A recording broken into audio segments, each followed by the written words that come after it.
आज का दौर कलयुग का दौर है। इस दौर में इंसान मनमते ज्यादा चलता है। काम वासना, क्रोध, लोभ, मोह, अहंकार, मन, माया सब ने इंसान को गुलाम बना रखा है। दूसरे शब्दों में कहें, इंसान को अपने काबू में कर रखा है। आज इंसान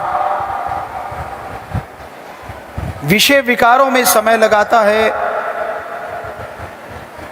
ठगी, बेईमानी, भ्रष्टाचार में समय लगाता है।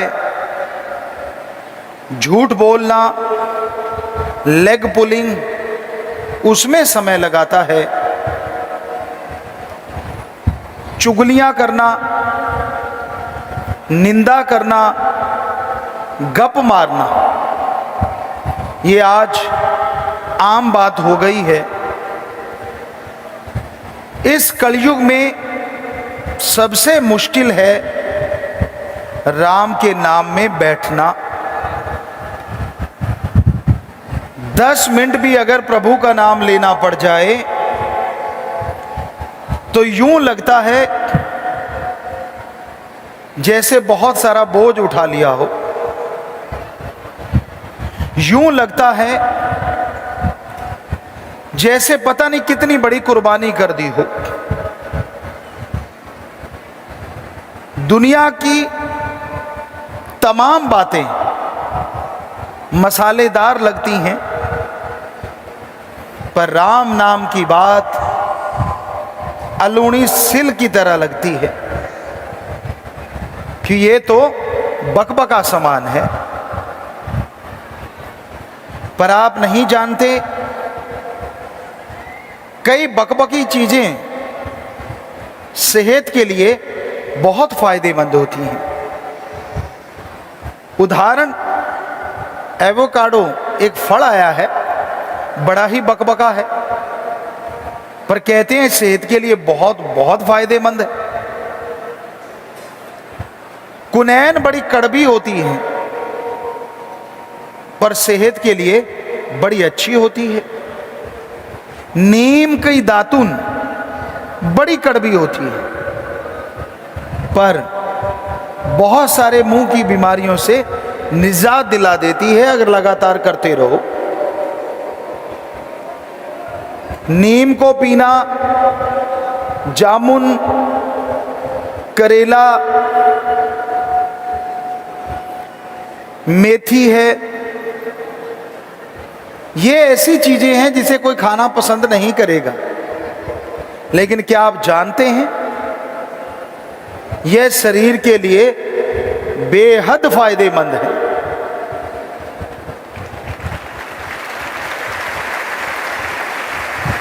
और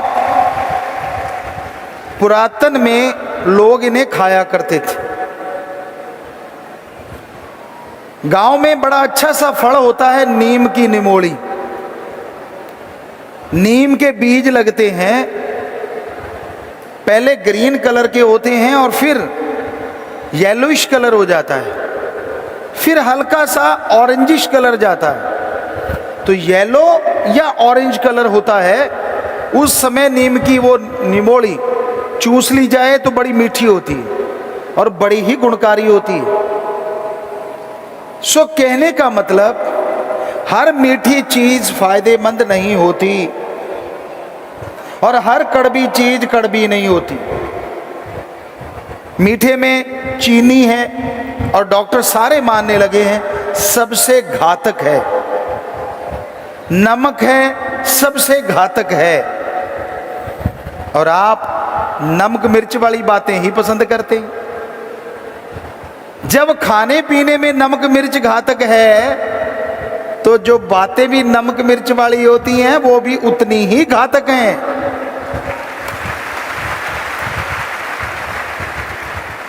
चुगली करते हो, एक तरह से आप दूसरों की मैल धोते हो, एक तरह से आप दूसरों की बुराइयां अपने अंदर प्रवेश करने का मौका देते हो। इसलिए कभी निंदा चुगली बढ़ा चढ़ा के बात नहीं करनी चाहिए। लोगों का एक रुतबा हो जाता है। लोग कहते हैं ये बंदा तो यार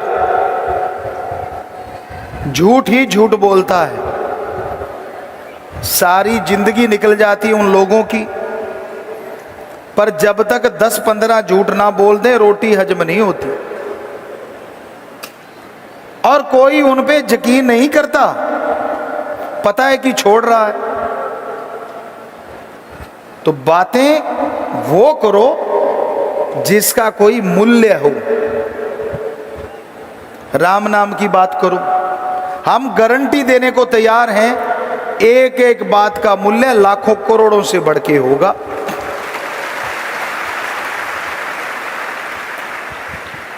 सृष्टि के भलाई की बातें करो, हम आपको गारंटी देते हैं कि सृष्टि की भलाई की गई बातें किसी का भला करें ना करें, आपका भला जरूर करेंगी।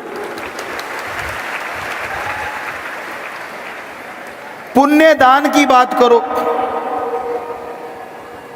सच्चा पुण्य, सच्चा दान, बीमारों का इलाज करवा दो, भूखों को खाना खिला दो, प्यासे को पानी पिला दो। ये कार्य करने की बातें करोगे और ये कार्य करोगे तो हम आपको गारंटी देते हैं आपका ही नहीं आपके परिवार का भी भला जरूर हो जाएगा। तो ये वो बातें हैं जो मूल्यवान बातें होती हैं। देश की तरक्की की बात, समाज के तरक्की की बात, इंसानियत के भले की बात, ये बातें बैठ के करो।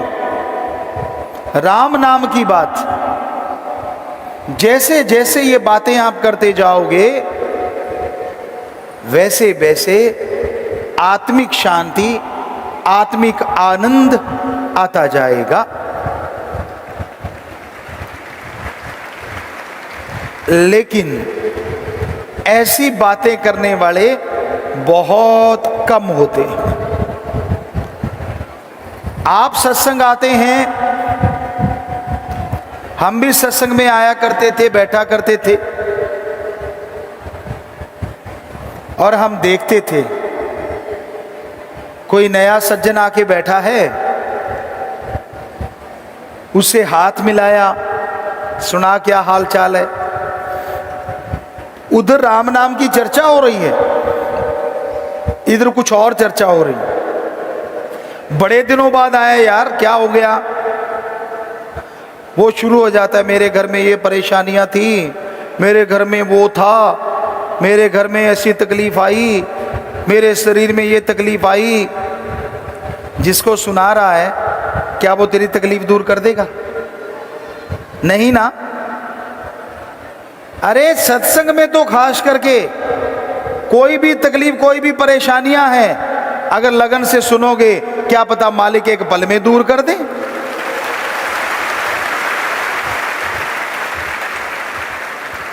ऐसी बात सुनानी है, सुनने के लायक है तो अल्लाह वाहिगुरु राम सतगुरु मौला है, जो सुनेगा भी और दूर भी करेगा।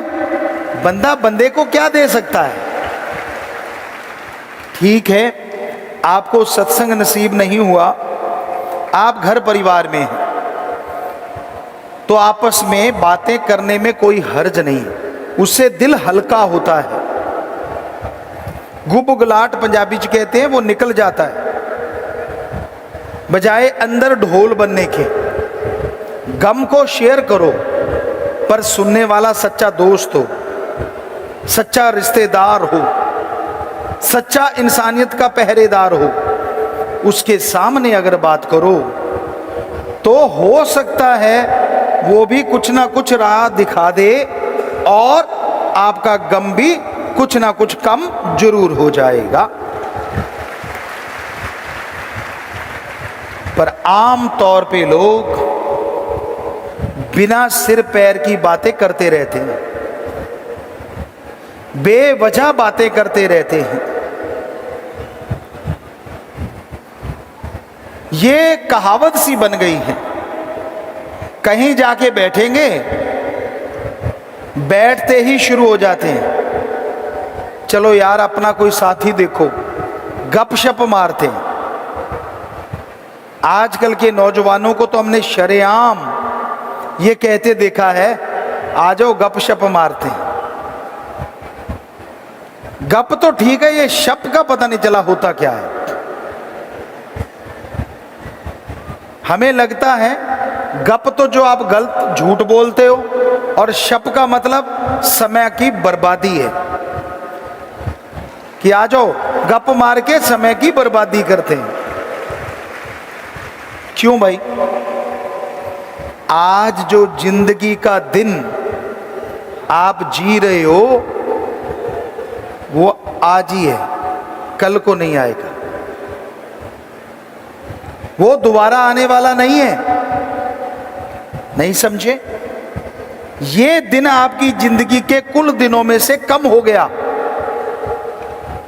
जो दिन, जो महीना, जो घंटा, जो सेकंड आपका गुजर जाता है, आपकी कुल उम्र में से वो समय कम हो जाता है।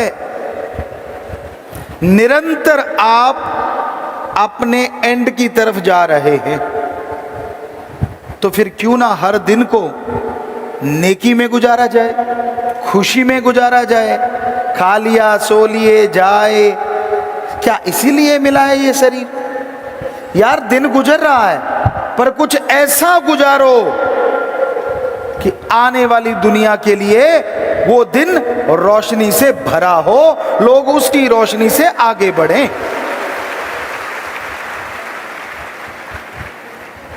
और वो दिन गुजरेगा राम नाम से, लोगों का भला करके, अच्छे कर्म करके।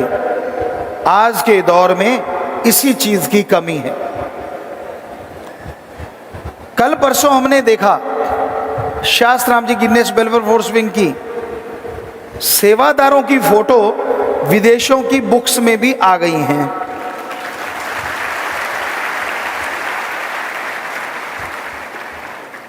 और वो फोटो इसलिए नहीं आई कि उनमें कोई खास बात है, फोटो इसलिए आई क्योंकि उन्होंने खास काम किया, मानवता भलाई का, इंसानियत के फायदे का।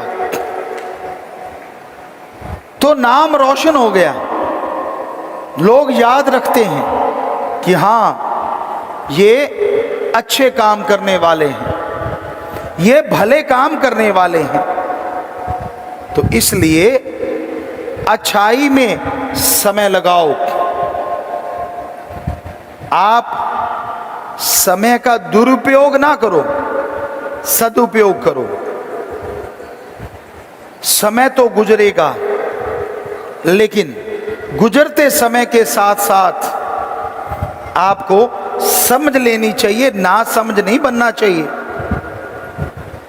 कई लोग अच्छी भली जिंदगी गुजार रहे होते,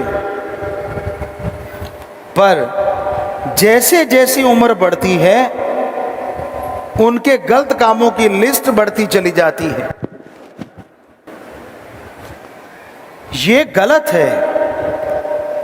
आपको अच्छे कर्म करने हैं, आपको भले कर्म करने हैं,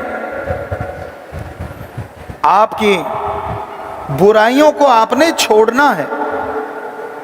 कई बार लोगों को होता है जिंदगी का तजुर्बा ही अब आया है, पहले तो पता ही नहीं था जिंदगी जीनी कैसे है। पहले तो मालूम ही नहीं था जिंदगी में क्या नजारे मिल सकते हैं। अब उम्र हो गई, कहते मुझे तजर्बा आ गया, और लोग गलत कर्म करने लगते हैं। अरे उम्र गुजर गई, इसका मतलब ये नहीं है कि गलत कर्म नहीं किए तो पश्चाताप हो रहा है, बल्कि अच्छे कर्म नहीं किए उसका पश्चाताप होना चाहिए। और सिर्फ पश्चाताप नहीं होना चाहिए, बल्कि अच्छे कर्म करके जो समय रह रहा है उसका सदुपयोग करो, क्योंकि समय का सदुपयोग आपको समाज में, परिवार में इज्जत दिलाएगा, वो तमाम खुशियां देगा जिसकी कभी आपने कल्पना नहीं की। समय का सदुपयोग करना बेहद जरूरी है। और हमारी संस्कृति बहुत महान है। आपको जो लगता है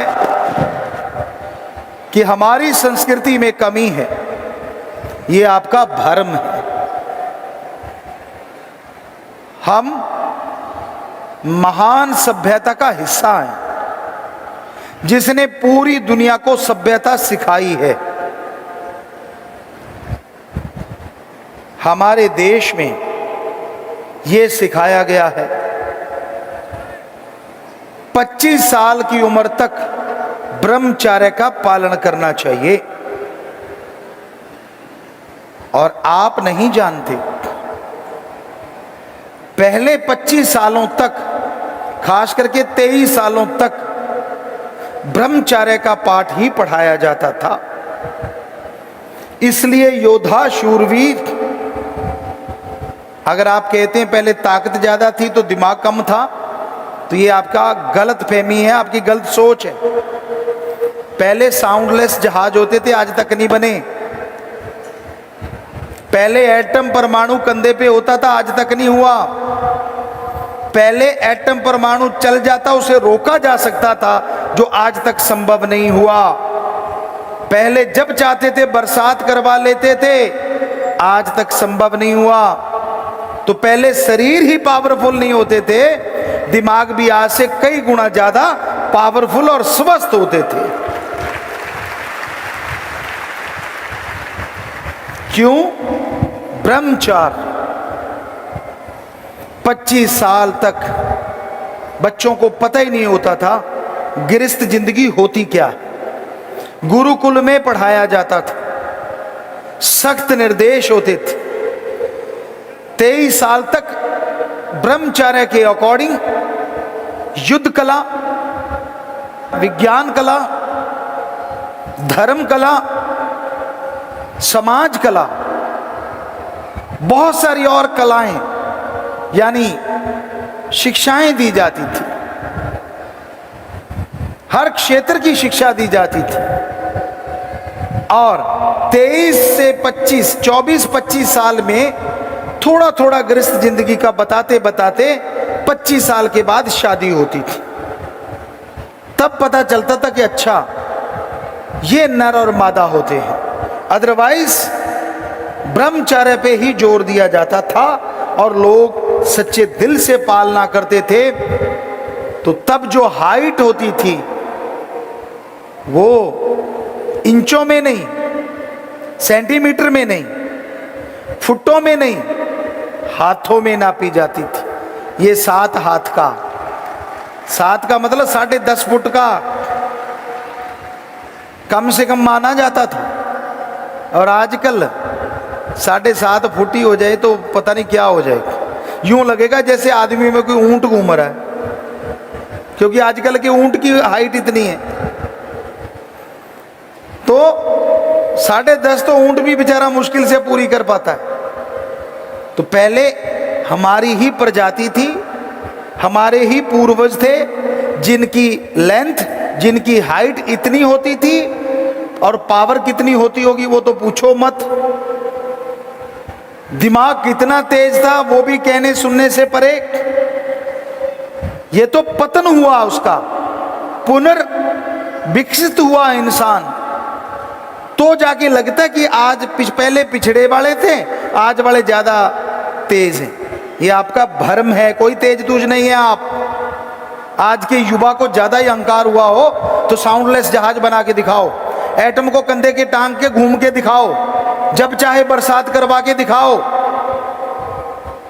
चंद्रमा सूरज की रोशनी से खाना बनाया जाता था, सफल कलोन ज्ञाता थे लोग, अभी तक तो संभव हुआ नहीं। तो इतने साइंस में आगे थे हम लोग, बहुत ही आगे थी संस्कृति, भारतीय सभ्यता।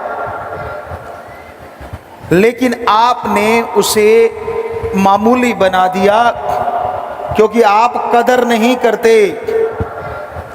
आपको लगता है जो विदेशी लोग हैं, विदेशों में रहते हैं, शायद उनकी सभ्यता, उनकी संस्कृति हमसे ज्यादा है। ये आपका भ्रम है, गलत सोच है। अरे आप तो इतना ही जानते हैं ना, 0.0 भारत ने दिया पूरी दुनिया को, पर आप ये नहीं जानते प्यार की परिभाषा सिखाई भारत ने पूरी दुनिया को। पशुओं की तरह रहते थे लोग। हजारों साल पहले पवित्र वेदों में प्यार की भाषा सिखाई गई और यहीं से ये भाषा पूरी दुनिया में फैली। इसलिए आप यह मत सोचो कि आप पिछड़े वर्ग से हो। संस्कृति सभ्यता उदय कहीं से हुआ है तो वो है भारत। पूरी दुनिया को सभ्यता सिखाई है। नालंदा यूनिवर्सिटी, विश्वविद्यालय जिसे कहा जाता था, कभी यूएसए, कनाडा, यूके, बाहर की जितनी भी कंट्री हैं, यहां पढ़ना पसंद करते थे और बाहर बताया करते थे हम नालंदा यूनिवर्सिटी में पढ़ के आए हैं। इतना गर्व होता था विदेशों को, विदेशी लोगों को। वो बताते थे जाके कि भारत में पढ़ के आए हैं। हमारी संस्कृति, हमारी सभ्यता बहुत ही अच्छी है। समय का सदुपयोग करते हुए इसका अगर फायदा उठाओगे, अच्छा काम किया करो। मिर्च मसाला ना सेहत के लिए अच्छा है और ना बोलने में अच्छा है। तो आप नेकी कीजिए, अच्छी बातें कीजिए, घर का फायदा होगा, शरीर का फायदा होगा, परिवार का फायदा होगा।